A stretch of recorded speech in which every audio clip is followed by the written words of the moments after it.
అందరికీ నమస్కారం. నా పేరు రమ. వరించిన బంధం 33వ భాగం. రచయిత నీలిమ గారు. ఫ్రెండ్స్, కథ చదవడం స్టార్ట్ చేసిన వెంటనే వీడియోకి లైక్ చేయండి, హైప్ చేయండి. స్టోరీ ఎలా అనిపించిందో కామెంట్ కూడా చేయండి. మాకు నీ లవ్ స్టోరీ చెప్పకుండా దాచేద్దాం అనుకుంటున్నావా అని ప్రణవి వాళ్ళ అన్నయ్య వదిన గట్టిగా అడిగేసరికి చెప్పడానికి సిద్ధమవుతుంది ప్రణవి. తనతో పాటు మనం కూడా తెలుసుకుందాం ప్రణవి అర్జున్ని ఎలా ప్రేమించిందో. ఆహా ఆహా అని గొంతు సవరించుకొని ఏమని చెప్పను, ఎలా చెప్పను, ఎంతని చెప్పను అని ఇంకేదో చెప్పబోతున్న ప్రణవి మాటలకి బ్రేక్ ఇస్తూ ఆప్తల్లోయ్, నేను లవ్ స్టోరీ చెప్పమంటే ఏదో పురాణం చెప్తున్నట్టు ఏంటిది అని నీరసంగా అడుగుతుంది తన వదిన ప్రేమ. అంటే వదిన, నేను లవ్ చేసింది ఎప్పుడో అంటే పురాణంలో జరిగిందే కదా. పురాణంలో జరిగినవన్నీ ఇలాగే కదా చెప్తారు ఎవరైనా సరే, అందుకే ఈ స్టైల్లో చెప్పాను నేను కూడా అని ఒక వెర్రి నవ్వు నవ్వుతూ అంటుంది. ఏ ఆపు, ప్రేమలో పడ్డాక పిచ్చివాళ్ళు అవుతారని ఎవరో అంటూ ఉంటే నిజమో కాదో అని అనిపించేది, కానీ నిన్ను చూస్తుంటే నిజమే అని ఇప్పుడు నమ్మాల్సి వస్తుందని చిక్కుకోపంగా అంటారు వాళ్ళ అన్నయ్య గారు. సరే సరే, నేను ఒకసారి వైజాగ్ వచ్చాను, నీకు గుర్తుందా అన్నయ్య, మా ఫ్రెండ్ తో పాటు అని అడుగుతుంది వాళ్ళ అన్నయ్య వైపే చూస్తూ. ఆ, నీ ఫ్రెండ్ డాక్టర్ కి సంబంధించింది, మనకి దొరకవని తీసుకోవాలని చెప్పి నిన్ను తోడు తీసుకుని వచ్చింది అప్పుడేనా అని అడుగుతారు వాళ్ళ అన్నయ్య అప్పుడు వెళ్ళిన సందర్భాన్ని గుర్తు చేసుకుంటూ. ఆ ఆ రోజు ముందుగా తను తీసుకోవాల్సిన బుక్స్ అన్ని తీసేసుకొని మొత్తం అయిపోయిన తర్వాత వైజాగ్ లో ది బెస్ట్ ఫుడ్ ట్రై చేద్దామని ఒకరిని అడిగితే ఒక హోటల్ పేరు చెప్పారు. అక్కడికి వెళ్ళి మాకు కావలసిన ఫుడ్ ని ఆర్డర్ ఇచ్చి వెయిట్ చేస్తూ ఉండగా కొన్ని పాటలు వినిపించాయి మాకు. అవేంటంటే, ఇద్దరు అమ్మాయిలు మాట్లాడుకుంటుంది, నేను అతన్ని పిచ్చిగా ప్రేమిస్తే నా వైపు కూడా చూడటం లేదు, ఎందుకో తెలియదు, నా దగ్గర ఏం తక్కువ, అందం ఉంది, డబ్బుంది, ఐశ్వర్యం ఉంది, అన్నింటికీ మించి వాడంటే చచ్చిపోయేంత ప్రేమ ఉంది, అంతకన్నా ఎక్కువ వాడు ఒప్పుకోకపోతే చంపేసేంత ప్రేమ కూడా ఉంది. కానీ ఎన్ని చెప్పినా నా మాట వినడం లేదు అసలు. బాబోయ్, ఇలాంటి మగవాళ్ళు కూడా ఉంటారా? చిన్న టచ్ చాలు వాళ్ళ వెనక్కి హచ్చుకల్లా తిరిగే మగవాళ్ళని చూసిన ఈ రోజుల్లో ఇలా ఆ అబ్బాయి చాలా డిఫరెంట్ గా ఉన్నాడు, అందుకే వద్దంటున్నా వదులుకోలేకపోతున్నాను, ఏం చేయను అని అంటుంది ఒక అమ్మాయి పక్కనే ఉన్న ఇంకొక అమ్మాయితో. ఈ రోజుల్లో అలాంటి వాళ్ళు మ్యూజియం లో బొమ్మల నోటికో కోటికో ఒక్కరుంటారు, అలాంటి వాడిని వదులుకోవడం అంటే కష్టమే అని అంటుంది. అటువైపు నుంచి కూడా ఇష్టం ఉంటేనే కదా బాగుంటుంది, ఆ ఇష్టం లేనప్పుడు మనం మాత్రం ఏం చేస్తాం, లైట్ తీసుకోవడం తప్ప అని అంటుంది ఇంకొక అమ్మాయి. ఆ తర్వాత అమ్మాయిలు ఇలాగే అతని గురించి, అతని క్యారెక్టర్ గురించి ఆ మాటలు విని ఎవరికైనా క్లారిటీ వచ్చేంతగా మాట్లాడుకుంటారు. అవన్నీ కూడా ప్రణవి చెవిన పడతాయి. ఎందుకో ఆ మాటల వల్ల ఆ అబ్బాయి మీద ఒక మంచి అభిప్రాయం తన మనసులో ఏర్పడిపోయింది. అతను ఎవరో తెలుసుకోవాలనే కుతూహలం తనకే తెలియకుండా తన మెదడులో రేకెత్తించింది. అతని గురించి నాకెందుకులే అని 2 నిమిషాలకి బలవంతంగా తన మనసుని, తన మైండ్ ని అదుపు చేసుకుంటూ కష్టంగా డైవర్ట్ అయి వాళ్ళు ఆర్డర్ ఇచ్చిన ఫుడ్ వచ్చేసరికి తినడంలో మునిగిపోయారు. ప్రణవితో పాటు వచ్చిన ఆ అమ్మాయి బిల్ పే చేయడానికి కౌంటర్ దగ్గరికి వెళ్ళగా ప్రణవి ఎందుకో పక్కకు తిప్పి చేసేసరికి పక్క టేబుల్ మీద రెపరెపలాడుతూ ఒక ఫోటో కనిపించింది. చుట్టూ చూసేసరికి ఎవరూ లేరు. అంటే ఆ టేబుల్ దగ్గర ఈ ఫోటో ఎవరు మర్చిపోయి ఉండుంటారని, ఇందాక వాళ్ళు మాట్లాడుకున్న టేబుల్ అదే కాబట్టి ఆ అబ్బాయి ఫోటో ఏమో అని అనుకుని తన మనసుకి చూడాలని ఆతృత పెరుగుతూ ఉంటే ఆ ఫోటోని చేతితో పట్టుకుని చూస్తుంది. మనసుతో మెదడుతో పెద్ద యుద్ధమే చేసి ఎట్టకేలకు ఆ ఫోటోని తన హ్యాండ్ బ్యాగ్ లో పెట్టుకుంది, చుట్టూ ఎవరూ చూడకుండా గమనిస్తూ. అలా అర్జున్ ఎవరో తెలియకుండానే అతనితో ప్రేమను పెంచుకుంది కేవలం ఫోటో చూసి. కొద్ది రోజులకు ఆ ప్రేమ పెరుగుతూ పెరుగుతూ అతని గురించి డీటెయిల్స్ ఎలాగైనా తెలుసుకోవాలి అనే పట్టుదల వరకు వచ్చింది. తన ఫ్రెండ్ అప్పటికే వైజాగ్ లో సెటిల్ అవ్వడం వల్ల తనకి ఫోన్ చేసి అర్జున్ ఫోటో పంపించి అర్జున్ వివరాలు తెలుసుకోగలిగింది, కానీ అతన్ని కలవలేకపోయింది. ఎందుకంటే కేవలం తనది వన్ సైడ్ లవ్ కాబట్టి. ఇంకా వాళ్ళ నాన్నగారు చనిపోవడం, తనకి కూడా బాధ్యతలు పెరగడం వల్ల అర్జున్ మీద వచ్చిన ఆలోచనని కొంచెం తగ్గినా పూర్తిగా అయితే మర్చిపోలేకపోయింది. ఎంతైనా మొదటి ప్రేమ కదా, ఇంకా నా ప్రేమ ఇంకెవరి సొంతం అయిపోతుంది, అతని జీవితంలో ఎవరైనా ఉన్నారేమో అని ఆలోచిస్తూ మర్చిపోవాలనుకున్న టైంలో అనుకోకుండా అర్జున్ నాకు ఎదురుపడ్డాడు. అది ఎలా అంటే, అమ్మకి బాగోకపోవడం, ఆ అమ్మని ట్రీట్ చేసిన డాక్టర్ అర్జునే కావడం. అలా అతడి నెంబర్ సంపాదించి నేనెవరో తెలియకుండా మాటలు పరిచయం పెంచుకొని నా అల్లరిని రుచి చూపించి అతని మనసులో స్థానం సంపాదించగలిగాను అని అంటుంది ప్రణవి తన జీవితంలో జరిగినవన్నీ ఒక్కొక్కటిగా గుర్తు చేసుకుంటూ. అయితే నీకు వన్ సైడ్ లవ్ మాత్రమే అన్నమాట, అది కూడా అసలు మనిషిని చూడకుండా కేవలం ఫోటో చూసి అతని క్యారెక్టర్ గురించి తెలుసుకుని ప్రేమించావంటే సూపర్ సూపర్ అని అంటుంది ప్రేమ. సారీ వదిన, నా లవ్ ఎలా మొదలైందో చెప్పాను కానీ కొన్ని విషయాలు దాచాను అని మనసులోనే అనుకుంటుంది ప్రణవి. మరి ప్రణవి దాచిన విషయాలేంటో, ఆ విషయాల వల్ల ఏమైనా జరగబోతుందా? ఉదయంలాగే నైట్ కూడా కరణ్ ఏమీ మాట్లాడలేదు. సాయంత్రం వచ్చిన దగ్గర నుంచి రూమ్ లో ఉండిపోవడం, తర్వాత డిన్నర్ చేసినప్పుడు కూడా సాక్షి వైపు చూడకుండానే తన డిన్నర్ ని ముగించేశాడు.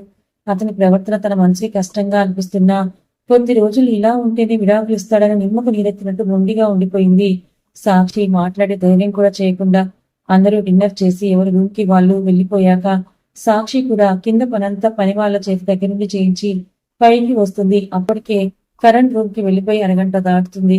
లైట్స్ ఆఫ్ చేసి ఇలా పడుకుందో లేదో వెంటనే తన నడుము చుట్టూ కరణ్ చెయ్యి చుట్టుకుంటుంది. అనుకోకుండా జరిగిన ఈ హఠాత్ పరిణామానికి బిగిసిపోయి ఉండిపోతుంది సాక్షి. కళ్ళు పెద్దవి చేసి చూస్తున్న సాక్షి కళ్ళలోకి చూస్తూ మొదలు పెడదామా అని అడుగుతాడు కరణ్ చిలిపిగా చూస్తూ. చిన్నపాటి షాక్ లో ఉన్న సాక్షి ఆ మాటకు తేరుకొని ఏం మొదలు పెడతారు అని అడుగుతుంది అనుమానంగా చూస్తూ. అదే, నువ్వు విడాకులు ఇవ్వమని అడుగుతున్నావు కదా, అందుకే నీ మీద ప్రేమతో నువ్వు అడిగింది ఏదైనా ఇవ్వాలని నిర్ణయించుకున్నాను అని అంటాడు కరణ్. ఉదయం నుంచి ఈ టైం వరకు ఎదురు చూస్తున్నాను. ఇప్పుడు నాకు కావాల్సిన టైం ఆసన్నమైంది, మొదలు పెడదామా అని అంటాడు కరణ్ చేతులు రెండు రబ్ చేసుకుంటూ. తన మీద పూర్తిగా బెండై అల్లరి చూపులతో సాక్షి వైపే కళ్ళెగరేసి చూస్తూ ఏం మొదలు పెడతారు అని అడుగుతుంది అమాయకంగా. నిన్నటి నుంచి విడాకులు అంటున్నావు కదా, నిజంగా ప్రేమ ఉంటే వాళ్ళు ఏదడిగినా ఇవ్వాలని అమ్మ చెప్పేది, అందుకే నువ్వు అడిగిన డైవర్స్ ఇవ్వాలనుకుంటున్నానని అంటాడు కరణ్. నిజంగా ఇస్తారా అని మెరిసే కలతో అడుగుతుంది సాక్షి. లోపల భరించలేనంత బాధగా ఉన్నా ఇస్తాను, కాకపోతే కోర్టులో ఎలాంటి క్వశ్చన్స్ అడుగుతారో మనం కాసేపు ప్రాక్టీస్ చేద్దాం, ఎందుకంటే నీ కోరిక తీర్చాల్సిన బాధ్యత ఒక భర్తగా నాకు ఉంది కదా, అందుకే అని ఒకే ఒక మాట చెప్పి సాక్షి మీద నుంచి లేచి కూర్చుంటాడు. ఓకే ఓకే, అడుగుతారు, ఏం అడుగుతారు అని అడుగుతుంది సాక్షి లేచి కూర్చుంటూ. ఫస్ట్ క్వశ్చన్, మీ ఇద్దరికి పెళ్లి ఎప్పుడు జరిగింది, ఎలా జరిగింది అని అడుగుతారు. రెండో క్వశ్చన్, ఎన్ని రోజులైంది మీ ఇద్దరు పెళ్లి చేసుకొని, ఎన్ని రోజులైంది మీ సంసార జీవితం మొదలు పెట్టారా లేదా అని అడుగుతారు. ముందు వాటికి మనం సమాధానం చెప్పేసిన సంసార జీవితానికి అని అడిగినప్పుడు ఏం చెప్తాం, మొదలు పెట్టనే లేదు అని చెప్పామనుకో అని ఆగిన కరణ్ మాటలకు బ్రేక్ ఇస్తూ, చెప్తే మొదలు పెట్టకుండానే ముగించడానికి అసలు ఏం చేశారని, మీకు విడాకులు కావాలి, సంసారం అనేది ప్రతి ఒక్కరి భార్యాభర్తల మధ్య మొదలవ్వాలి, అలా మొదలైతేనే కదా ఆ కాపురంలో కలతలు ఎందుకు వచ్చాయో తెలుస్తుంది, మీరు మొదలు పెట్టకుండానే ముగింపు పలకాలి అంటే ఎలా కుదురుతుంది అని నిలదీస్తారు జడ్జ్ గారు అని అంటాడు అమాయకంగా కళ్ళాడిస్తూ. అవునా, అయితే ఏం చేద్దాం, అందుకే అక్కడ అన్ని మాటలు పడే బదులు ఆ సంసార జీవితం మొదలు పెట్టేద్దాం, అప్పుడు జడ్జి గారు అలా అడిగితే మనం ఏదో ఒక సమాధానం చెప్పొచ్చు కదా అని అంటాడు కరణ్ ఆలోచిస్తూ. ఆహా ఇత్తు, అలా ఎలా చేస్తాం, చేసామని అబద్ధం చెప్పేద్దాం అని అంటుంది సాక్షి. అప్పుడు తను ఏం చెప్తున్నాడో బల్బు వెలిగి, అలా ఎలా చెప్తాము, కోర్టులో అబద్ధం చెప్పకూడదని భగవద్గీత మీద ప్రమాణం చేయించుకుంటారు కదా, మనం కలిసి ఒక్కసారైనా 100 సార్లైనా సంసారం అనేది మొదలు పెట్టినట్టే కదా, కాబట్టి సంసారం చేస్తామని చెప్పేద్దాం, అది ఎన్ని రోజులు అనేది వాళ్ళు చూడరు కదా, ఈ ఒక్కసారి చేసేస్తాం అంతే, అది మొదలు పెడదాం అంటున్నాను, so let start our intimacy, late అవుతుంది అని అంటాడు కరణ్ పెదవుల చాటున నవ్వుని దాచేస్తూ.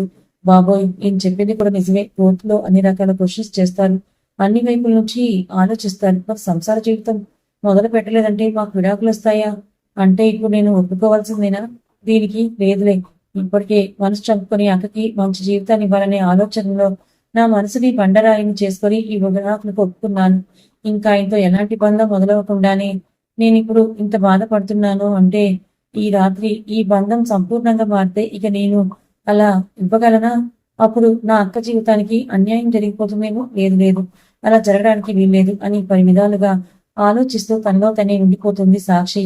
అది అలా ఆలోచించాలి, నువ్వు మన ఇద్దరి బంధం పరిపూర్ణంగా మారాలి అంటే అది సంపూర్ణంగా ప్రేమ మొదలవ్వాలి, కానీ ఇలా ఏదో భయంతో చేయాలనే పంతంతో కాదు, నాకు ఇప్పుడు మన బంధం మొదలుపెట్టే ఉద్దేశం కూడా లేదు, కానీ నీ విడాకులు అనే ఆలోచన నుంచి బయటపడేయాలని నా ఈ తాపత్రయం, ఎలాగైనా నువ్వు విడాకుల నుంచి డ్రాప్ అవుతావని నా గట్టి నమ్మకం అని మనసులోనే అనుకుంటూ చాలా లేట్ అయిపోయిందని అంటూ తన భుజాలు పట్టుకొని మంచం మీద పడేసి తన మీద వాలిపోతాడు కరణ్. వద్దు కరణ్ గారు, ప్లీజ్, ఇలా చేయడం తప్పు అని అంటుంది సాక్షి రిక్వెస్టింగ్ గా. తప్పేం కాదు సాక్షి గారు, పెళ్లికి ముందు చేస్తే అది తప్పు, మనకు పెళ్ళయింది, మన ఇద్దరు భార్యాభర్తలం. చెప్పాలంటే మనం కలవకపోతేనే తప్పు, మనం విడిగా ఉంటేనే తప్పు. సమాజం ఎలా ఉందో తెలుసా? పెళ్లికి ముందు కలవడం అనేది ఎంత నేరమో, పెళ్లి తర్వాత కలవకుండా విడివిడిగా ఉన్న భార్యాభర్తల్ని అంత నేరంగానే చూస్తారు. అంతేకాదు, నాకు మగతనం లేదనుకుంటారు. రా ప్లీజ్, ఈ ఒక్క రోజుకే కళ్ళు మూసుకో అని అంటూ ఆమె పెదవులు అందుకుంటాడు ప్రేమగా. వద్దు వద్దు ప్లీజ్ అని అంటుంటే తన పెదవులు మూసేసరికి ఉక్కిరి బిక్కిరి అయిపోతుంది సాక్షి. వద్దు వద్దు అంటూనే అతని భుజాల మీద చేతులతో నెడుతూ కొట్టేస్తుంది. కానీ తను దూరం జరిపే కొద్దీ వాళ్ళ మధ్య ఉన్న దూరాన్ని చెరిపేస్తాడు కరణ్. దాంతో ఇంకేమీ చెయ్యలేక మౌనంగా రోగిస్తూ అలా బొమ్మలా ఉండిపోతుంది. కళ్ళల్లో మాత్రం చిన్న కన్నీటి పొర అలుముతుంది. తన కళ్ళల్లో కన్నీళ్లు చూసిన కరణ్కి ఒక్కసారిగా ప్రాణం చివుకుమంది. ఏదో తనని ఆట పట్టించాలని అలా చేస్తున్నాడు, కానీ నిజంగా అలాంటి మనస్తత్వమా అతనిది? ఆ విషయం తను అర్థం చేసుకోలేకపోతుంది. కేవలం అక్క మీద ఉన్న ప్రేమతో ఆలోచిస్తుందే తప్ప ఎదుటి వాళ్ళ మనస్తత్వాన్ని బట్టి ఎలాంటి నిర్ణయాలు తీసుకోవాలో క్షణం కూడా ఆలోచించలేని సాక్షి వైపు చూస్తుంటే అతనికి కొంచెం అశాంతిగా అనిపిస్తుంది. 2 నిమిషాలు నా క్యారెక్టర్ గురించి ఆలోచించిన ఈ రోజు ఇప్పుడు నీ కళ్ళల్లో కన్నీళ్లు రావేమో, కానీ అలా కూడా నువ్వు ఊహించుకోవడం లేదు కదా అని బాధగా అనుకుంటూ తన మీద నుంచి లేచి, నీకు ఇష్టం లేకుండా నిన్ను ఆక్రమించుకునేంత మొండివాణ్ణి కాదులే నేను ఇలా చేయడానికి కారణం ఒక్కటే. మనిద్దరం భార్యాభర్తలుగా జీవితం మొదలు పెట్టలేనప్పుడు విడాకులు రావడం అనేది అసాధ్యం. కోర్టులో చెప్పేది కూడా ఇదే. సూచనలు: మనం షాపింగ్కి వెళ్తేనే 1-10 సార్లు ట్రయల్ వేసి ఒక వస్తువు తీసుకుంటాం. అలాంటిది ఇద్దరు శారీరకంగా కలవకుండా విడిపోవడానికి ఎలా సిద్ధపడుతున్నారు అని ప్రశ్నిస్తారు. ఆ ప్రశ్నకు సమాధానం నువ్వు వెతుక్కొని అక్కడ చెప్పడానికి సిద్ధపడితే అప్పుడు నాతో చెప్పు, ఆలోచిస్తానని చెప్పేసి విసురుగా బాల్కనీలోకి వెళ్ళిపోతాడు. మంచం బెడ్ రెస్ట్ కానుకొని కూర్చొని 2 మోకాళ్ళ మీద తలపెట్టుకుని వెక్కి వెక్కి ఏడుస్తూ ఉండిపోతుంది సాక్షి. నాన్న అక్షయ్, ఒకసారి ఇలారా, నీతో కొంచెం మాట్లాడాలి అని రూమ్ లో ఉన్న అక్షయ్ని పిలుస్తారు వాళ్ళ నాన్నగారు. అవిక ఫోటోలు పట్టుకుని దీర్ఘాలోచనలో ఉన్న అక్షయ్ వాళ్ళ నాన్న పిలుపుకి సెల్ ఫోన్ ఆఫ్ చేసి బయటకు వస్తాడు. ఏంటి నాన్న అని అంటూ, నీకొక మంచి సంబంధం చూసామని అంటున్న వాళ్ళ నాన్న మాటలకు ఒక్క నిమిషం బ్రెయిన్ పనిచేయలేదు అక్షయ్కి.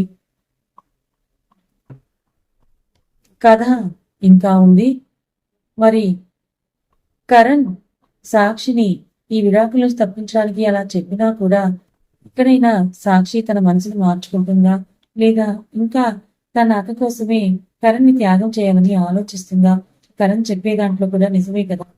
ఎందుకంటే ప్రేమ బంధం వేరు, పెళ్లి బంధం వేరు. పెళ్లి అనేది ఇద్దరికి ముడిపడిన తర్వాత జీవితాంతం వాళ్ళు కలిసే ఉండాలి. కానీ సాక్షియే తన అక్క సుఖంగా ఉండాలని, తన అక్క ప్రేమించిన వాడిని తన భర్తగా ఒప్పుకుంటే పాపం అని, తప్పని, తన అక్క బాధపడుతుందని పిచ్చి పిచ్చి ఆలోచనలు చేస్తూ కరణ్ని బాధపడుతూ తను బాధపడుతుంది.